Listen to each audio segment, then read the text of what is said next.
here today to support Ron Johnson, the head football coach at Canton-McKinley. I think that you look out here and see the underlying support, not just here today at the Ironworkers Hall, but I think all throughout the media, on WHBC, the chat sites. I think it says a lot about the power of the people.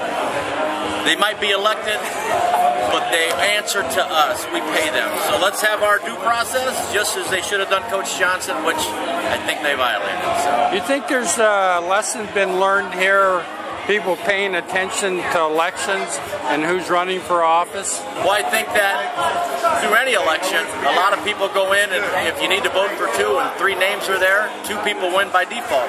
Most of the time, some folks are educated enough to go in, but a lot of folks go in to vote, and they're voting for issues they've never read about. But that's been going on in America for years. But, you know, we're here to change that. I think we've opened the window to turn this around to make sure people of Canton vote and make informed choices. So I think it's a good civics lesson for those kids. 90% of them support everybody coming out, because I really think that at times they forget what we can do, the power of we. And we all know what that is. So sit back, relax, we're going to get things started. And I will say this, that we will organize polite with honor and integrity. You don't see us around town disrespecting anybody, and we're going to follow that. So if anybody comes in here raising hell, we don't play that game here. I have security coming, we have police here, and we have some other police. They're going to stop down that are friends of Canton-McKinley. So we will do this the right way, just like the tradition of the high school. So we have honor and respect. And once Mike Cooper, Canton-McKinley Bulldog graduate. Put your hands together for Mike Cooper. Dave Stevenson. All these billboards you're going to see and all these ads, Dave Stevenson is the architect. Another McKinley graduate. Scott Castor runs CantonMcKinley.com and is a very big asset for what we do here at Canton-McKinley. Put your hands together for Scott down there. Mike Malali from the Alumni Association is big behind us. Put your hands together for Mike. And Dave Jingo. The man behind the 13-0 movie, him and his brother. So Dave Jingo had a big part of this as well. So we're going to move forward. We're live on the radio. So you know what? Let the games begin. So tonight the Bulldogs take on the city of Canton. Takes on the Canton City School Board. The starting lineup for the school board. They won't answer you. They won't call you back. They won't give us a reason for buying one of the most successful coaches in Canton-McKinley history. So I'm here to tell you tonight, we're not accepting that, are we? No! We're here because we're Bulldogs and we have class.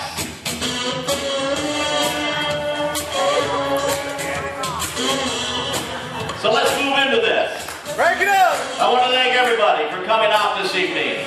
I know it's cold outside, but it's going to be warm in here. And once we move and head out to those sites that we have picked, we're going to express ourselves with class and honor and share the view that we support Coach Johnson and he needs to be the coach of the Canton-McKinley Bulldogs. The board members say, isn't it for the children?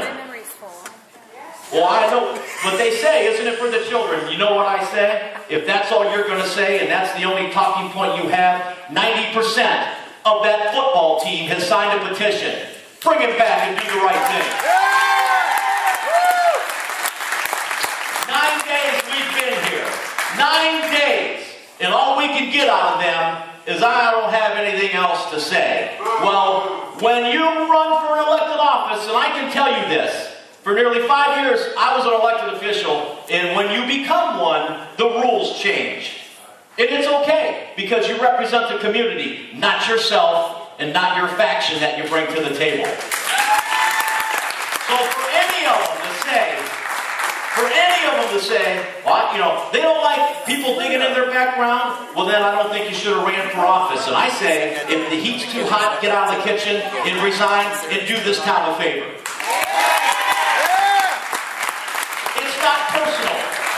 It's not personal. This is procedure. They have violated board policy 20 minutes into their first meeting. 20 minutes into their first meeting, they voted to fire a guy that has more class than anything on their body. They used no information that was provided to them 20 minutes into their first meeting to fire Ron Johnson. They had an evaluation, I'm told, and that's it. So they made a decision based on pretense, not on facts. And as a board member in board policy BBF, look it up online, they have violated the law. And we're going to hold them accountable. They won, they ran an election campaign, God bless you.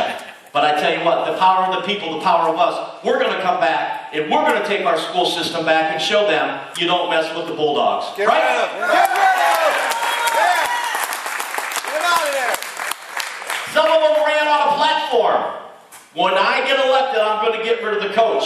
Well, I promise you this, and this is coming from the community, many people that contact me, when we file charges against them through the courts, and they are removed from office, we're going to get rid of you. Yeah. That's not a threat. That's the law. Yes. We can file a complaint. 2010, do we all remember when they appointed the illegal board member at the illegal board meeting? That board member who orchestrated that is still in office. No one filed anything then, but I think that we need to revisit some of the things. So the behavior's been there, folks. This isn't something new. The behavior's been there. And if I'm wrong, I want somebody to tell me I'm wrong. I've been at that board table, and there's still a board member who's there who voted to take choice away from Canton-McKinley kids. Remember that? Is that leadership or is that self-centered obstruction? Well, we can't say that on the radio, but that's a good point. They're moving forward with their plan to hire a new coach. Now, how can you be 9 days into something? Let's talk about 9 days. Sidetrack. I made a public records request 9 days ago, and they haven't fulfilled it. That's against the law, folks. Simple request, simple things I asked for. One was Ron Johnson's evaluation. That's a document that can be scanned and sent to someone in less than a minute. Are we getting our money's worth for what we're paying? Our taxes just went up. Some folks, $500 a year. This is a representation. They singled out their plan and they're moving that way.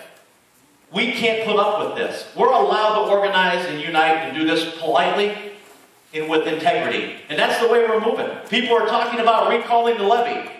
To recall the board members next to impossible, and I agree with that, because if you made it easy to get rid of everybody, there wouldn't be anybody left in City Hall if we could do it that way. But there's a reason years ago these folks wrote the rules they did. There's a Constitution, and we follow it, and thank God those guys had the guts to make it, because I think all that intestinal fortitude of what got us here, I think some folks need to get a couple spoonfuls of it so we can move forward.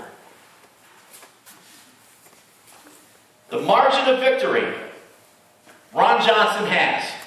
The board wants to concentrate, the board and the superintendent want to concentrate on getting rid of Ron Johnson. The margin of victory that Ron Johnson has against the Tigers, double digits, correct? Yes. Correct? Yes. All right. Maybe they should worry about educating our kids, because once again they go back and say, isn't it for the children? The biggest lie in politics, folks, and it's on my Facebook page, it's for the kids. The biggest lie in politics, because they hide behind that. Right. Our third grade reading scores. We may be beating the Tigers in double digits on the field, but they are double digits ahead of us in third grade reading scores. So what are we doing? Wasting time on a man that's proven to be there, academic champion of the state in our own district. I have evidence that the academic achievement of those football players, they won't honor him at a board meeting. I got an email that says that. He was coach of the year. And the superintendent and the Board of Education won't even honor him. Won't even put it on the website. So there's just a pattern, folks. If you don't like working in Kansas City, there's jobs elsewhere. Go. Because the people and the kids, the children, deserve better than this. Right. When you say that I have nothing to say to you, I made my vote and get off my porch, you ain't got that right no more. Keep Ron John! Keep Ron John! Come on, keep Ron John! Let's go! Keep Ron John! Keep Ron John! Keep Ron John! Keep Ron John! Every one of Ron Johnson's superiors gave him high marks to get his job renewed. Every one. In 20 minutes into this sideshow, they fired the guy. They never met him. They didn't know who he was even. Allegedly, one doesn't even know his name. But this is an awareness thing, and we're here to talk. And when you talk in truce, you don't have to worry about which lie you told. And I think if we stick to the facts and move forward, Some of the code of ethics they violated, they personally assume an unauthorized authority. Ida Ross Freeman made a post on a Facebook page of the Mansfield mayor advertising the football job. Well, there's charge number one, and I won't share the rest with you because we are filing, we have legal counsel, and we're moving forward.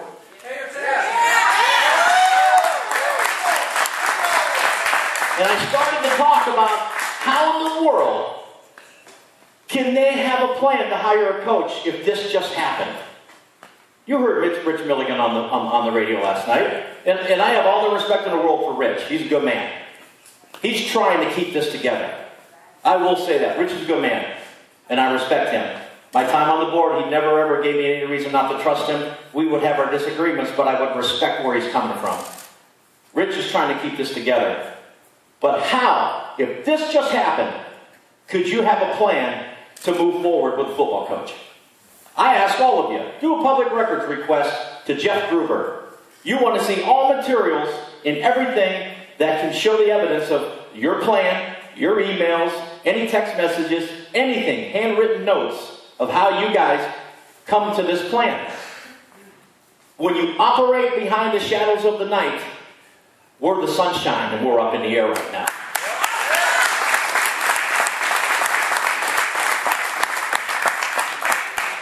This isn't a witch hunt, folks. They made a decision based on what they wanted. And when they say that, oh, he didn't engage the community, you hear any evidence? That's the only talking point they have. Honestly, what community? Canton's not black and white. There's many communities in this town. Harder Heights, Ridgewood, Rainbow Acres. I mean, we can name all the little neighborhoods. It's the mayor's job. It's a melting pot. It's a melting pot of a lot of people. So to say that the community's divided, I don't buy that. A small group who didn't like something had the ear of some leadership in this town. So what we do, we hold them accountable to what they've done, and it's the laws. Because if you remember back, when we did the early college high school decision, Nadine McElwain read a letter aloud at the board meeting.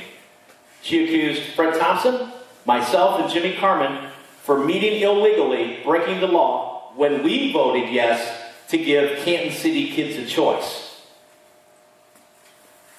She read this letter aloud. No basis. It was a bold-faced lie. And that's what we're dealing with. And I took it like a man, and I knew that my vote was based on what was good for kids, and I'm proud of that, because today, folks, the early college high school right down the street is the best one in the country. And McKinley kids,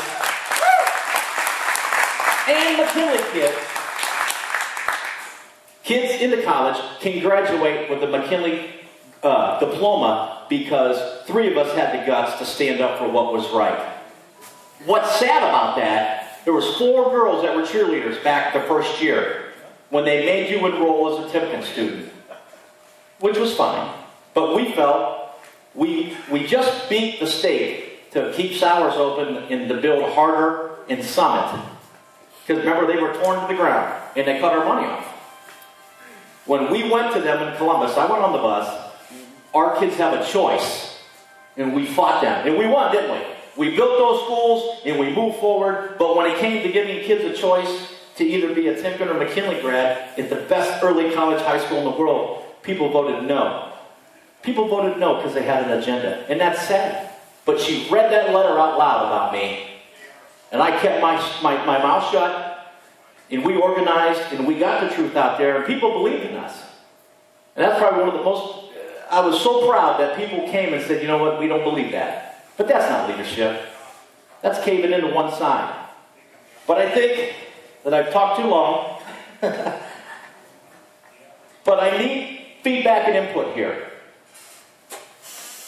When Coach Johnson gets his legal counsel, when Maslin fought the OHSAA, those legal bills were $500,000.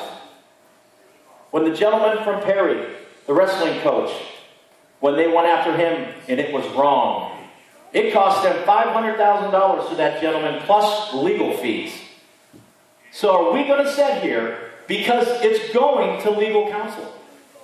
Because he has a God-given right to defend himself. They didn't ask him to the board meeting to defend himself in executive session, did they? No. No. So are we willing as a community, and this is the question that's got to go out there. It doesn't matter which end of town you live in. Are we going to spend nearly $1 million when this is done to pay the legal fees for the fiasco and the sideshow that is being created? That's an injustice to the educational process. Any dollar that you take away, I don't think that we should bail out the stupidity of the school board. And I think, and you guys all know me, my comments are very pointed because I'm very passionate and I work my tail off and that's it. There's no middle ground with me. You either like me or hate me, but that's okay. But you know what? You have an opinion and I respect that. Many times on the school board, I fought for folks to save the librarians. Some of those folks didn't like me, but you know what? When we went into that room, we gave them hell, and that's okay. So all I'm telling you, organize, don't let up on them, emails, phone calls, and report back. Get on the internet, get on Facebook. You know, if you don't know how to do that, send it to one of us and we'll print your response. They owe us an answer, folks. And to just say that this is the way it is, Now, this isn't the PTO and you forgot the big brownies. It's a little bigger than that. So you got to have a little fun with it. But to shut us out is a violation of our rights as voters. So as we leave here tonight, stay energized, stay focused. It doesn't go away. Because I can tell you, sitting at that board table, they count on people to go away. You would come to public speaks, raise heck. You wouldn't come back. You know? I like to look at the Bulldog family as we're like an old set of luggage up in the closet. You know what we do? We know you're there. We just dust you off every now and then.